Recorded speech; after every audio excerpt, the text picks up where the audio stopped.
अन्नपूर्णा म्हणजेच अन्नधान्याने भरलेली.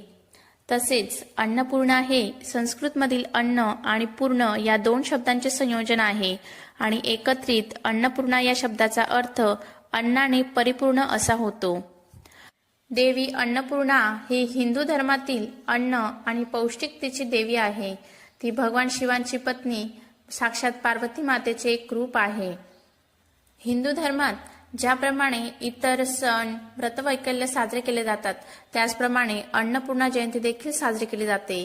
तर अन्नपूर्णा जयंती का, कधी आणि कशी साजरी करावी, त्याचे महत्त्व काय आणि त्यामागील पौराणिक कथा काय आहे, तसेच अन्नपूर्णा जयंती म्हणजे अन्नपूर्णा मातेची पूजा कधी आणि कशी करावी याबद्दल आपण संपूर्ण माहिती आणि प्रत्यक्ष व्हिडिओ देखील बघणार आहोत.